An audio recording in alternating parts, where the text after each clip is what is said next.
The King's back.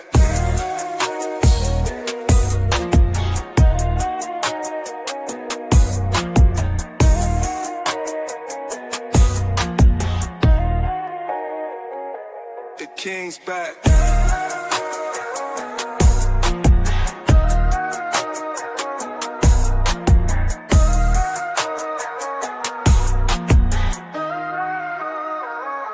The King's back.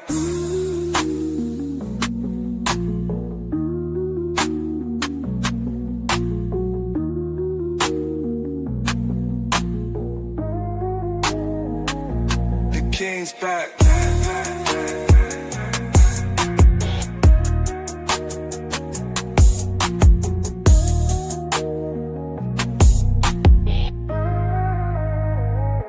The King's back.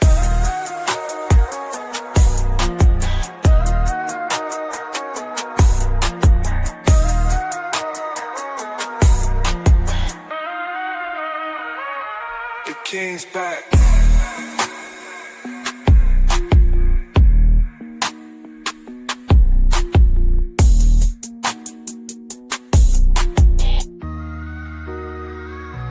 The King's back.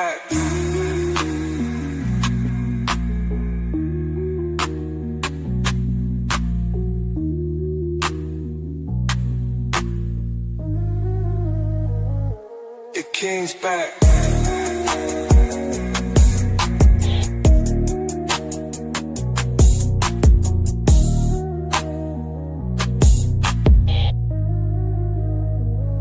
The King's back.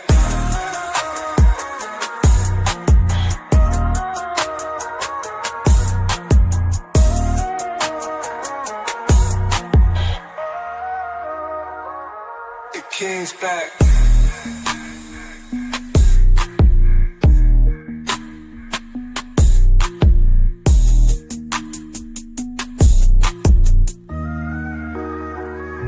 The King's back.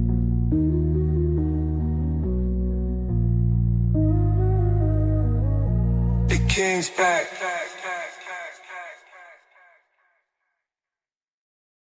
Yeah, what's up? What's good? What's happening? Welcome to my live stream. I am the actual King Smith, and this is Wake Up with the Actual King Smith. It is Tuesday, December the 9th. We are creeping a lot more closer towards that 2026 calendar year. Hope y'all are doing all right. Had me a little technical snafu this morning as I was trying to get things going, but we here, we live. If y'all saw the glitch when I first got on live this morning, no, you didn't. Things are working great. Man, today I wanted to talk about the college football playoffs a little bit and jump right into that here pretty early. The college football landscape, there's like 130 something teams, right? And 5 or 6 conferences that are out there. Actually, I think it's more closer towards 7 or 8. But you have like the Power 5 conferences, SEC, Big 12, which used to be 12 teams, but now is 10. And then the Big 10, which used to be 10 teams, but it's now like 14.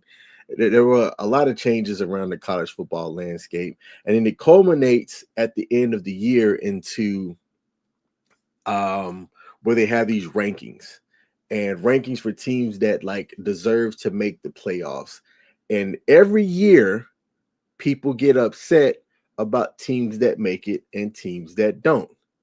So the format of how it is this year is they have like what they consider the top 12 teams. The top 4 teams gets a bye, and then the remaining 8 play each other to advance, and then, you know, they go from there in the playoffs.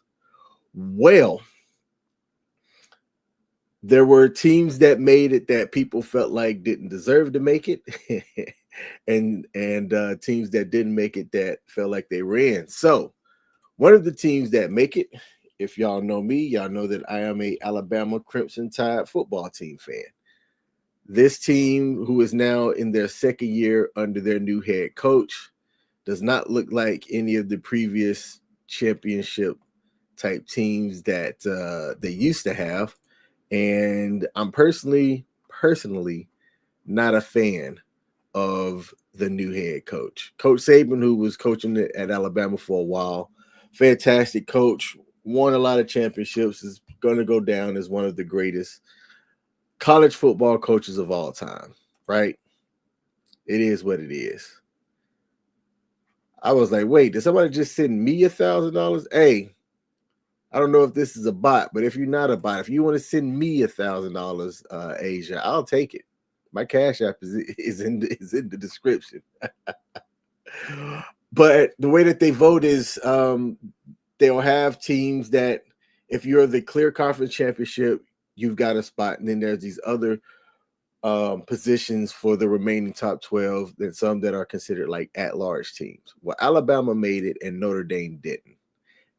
Notre Dame didn't, BYU didn't, and Texas, which I think had a better record but didn't make it to the conference championship game for their conference, didn't.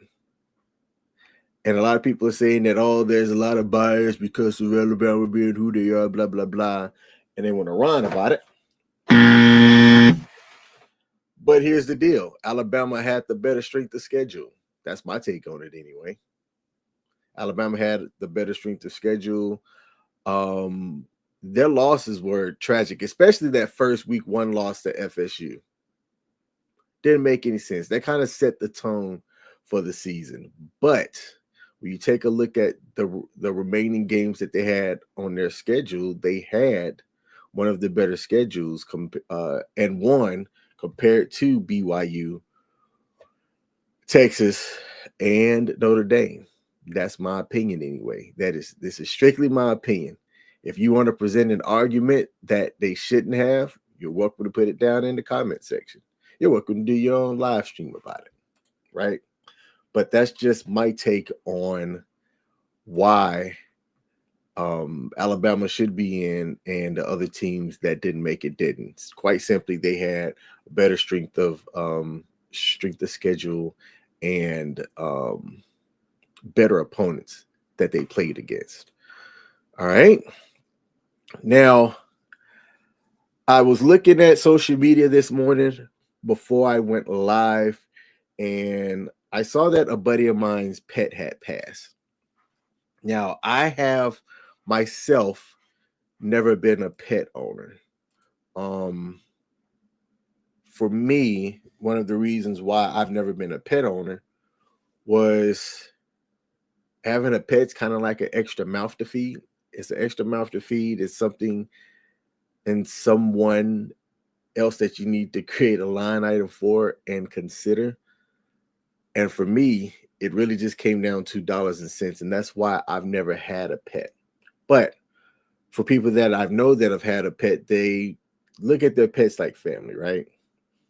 And when their dog or cat or whatever pet, transitions and loses their life, it can sting them. It can affect them. I am wondering, because I don't understand that, like how that affects people, right? So for those of y'all that have, pets out there, do y'all treat y'all pet like family? I know that my buddy is grieving for the loss of his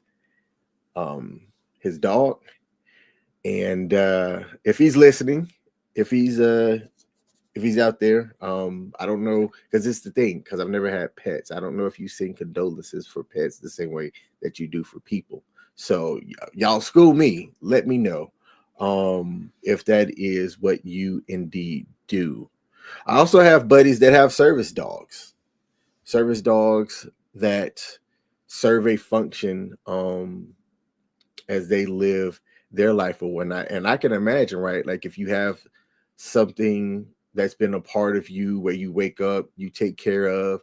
I've heard people say that they'll take care of you. And I think that is the case with some people. But let me know if sending condolences is the right thing to do, because I don't know what to say. Seeing that this person has lost their their dog, their pet. I also noticed that the ban on TikTok this morning is starting to trend. It's looking like there's federal pressure to restrict or force the divestment of TikTok, and that states around the US are rolling out their own laws to restrict social media restriction for minors, which last week I talked about how there's a country out there that is banning social media for children under the ages of 18, and how they're not really punishing the people, but they're punishing the companies for lack of like age restriction for some of these platforms. I still don't know if that's a good thing or not, right? I still don't know if that's a good thing or not. Because on one hand, you have this technology that it's here. Social media is not going anywhere. How people connect and things, especially in the technology age, it's beginning to be a lot more accessible and easier for people to connect with one another. For example, you can ban social media like TikTok and Instagram and YouTube for children under the age of 18, but we're still building and have built a world where connectivity matters. There, when COVID happened, or the C virus, when the C virus happened, what did we do? We ended up having school where we were doing school online, where you could go to a room or a chat room and people would meet, and that's how you would get your instruction and lessons for that day. That's essentially 20 years from now, like that's social media, right? I think that while we're starting to see less people going to clubs is because you have the people that they care about meeting in person and things like that. And then there's others that they'd rather sit in the comfort of their home. There's going to be like those glasses that you've seen in some of the movies, right? Where you have the glasses and then you're having a virtual experience with other people where it seems like y'all are in the same place, but you're in your own room. I can see that being our reality in 20 to 25 years from now. So like I'm wondering, when you talk about banning things like TikTok, does it actually solve anything? Because I don't think it solves anything. I think that it's really like it's twofold. They're going to find a way around it. One, that's just how it is. There's going to be some enterprising person is going to create an easy way that these young people can find a way around banning things like social media until you get to a certain age.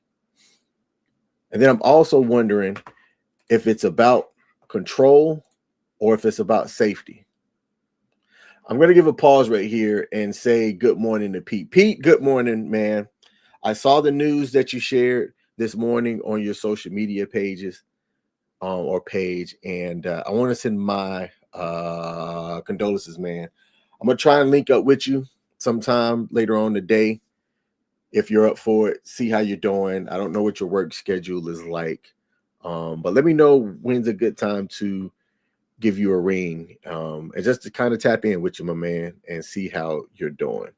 But I appreciate you tuning in.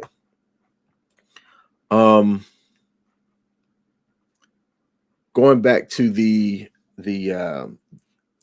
TikTok ban. I don't know what the purpose would be. And really, when you think about it, I'm curious because it's my understanding, y'all can correct me if I'm wrong, that TikTok's not a US company. So are we in the US trying to pull a okie doke where we say, well, let's restrict TikTok, but create our own platform that's very similar to TikTok that folks can use over here?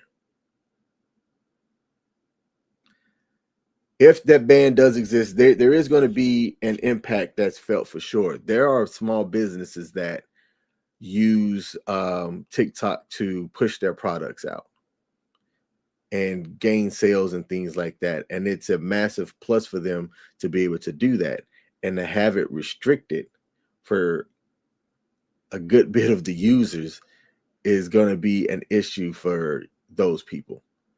Other creators as well that do really good on that platform, that's their source of revenue and income, that's going to have it cut because of what? I also think that when it comes to the government putting bans and things out there for social media, that we're taking away the responsibility from the parents, or passing the responsibility from the parents off to the government. And something about that doesn't sit right with me. When my daughter Castle was a lot younger, she ended up getting her cell phone restricted by her parents because she ended up talking about some things and then saying some stuff on a platform. I think it was Discord. And then making a statement or something like her parents wouldn't know.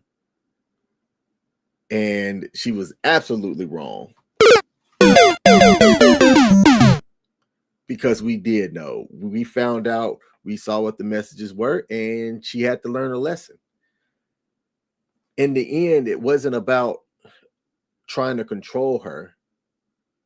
The lessons and things that we were trying to teach by restricting her access and things is that it was more about safety at the end of the day. So she had a cell phone when she was young, and she had to learn the hard way about what we would try to do with responsible cell phone usage.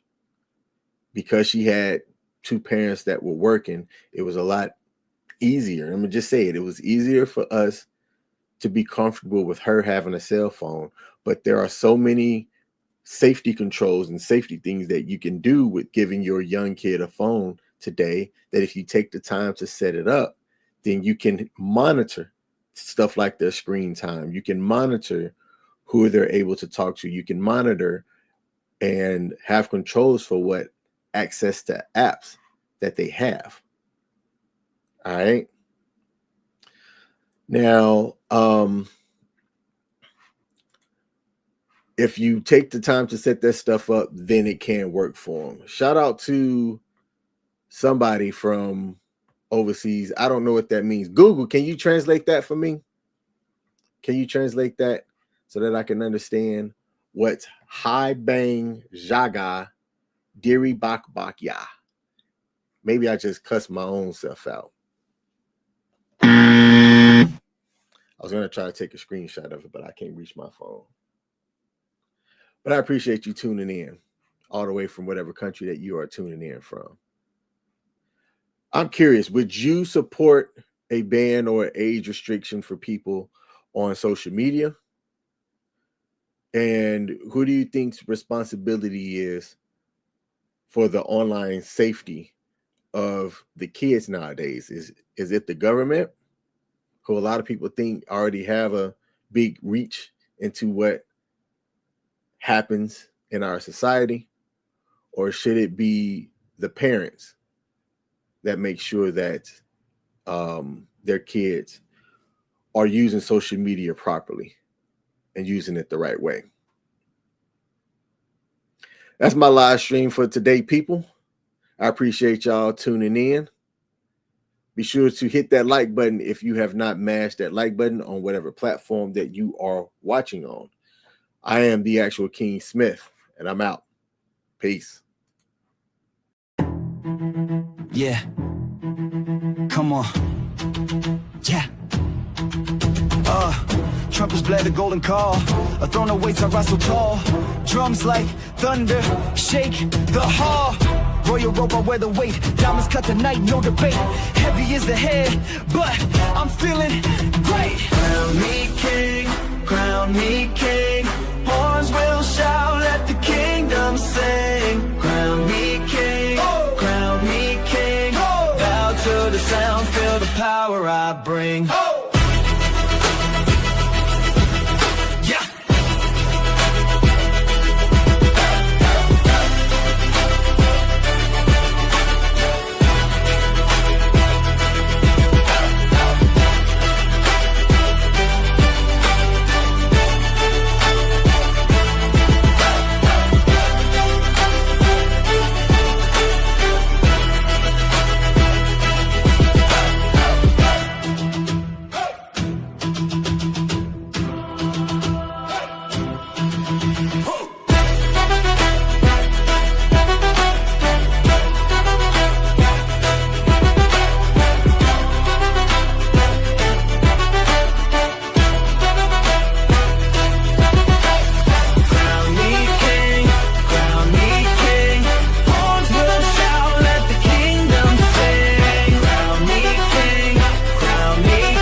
power I bring.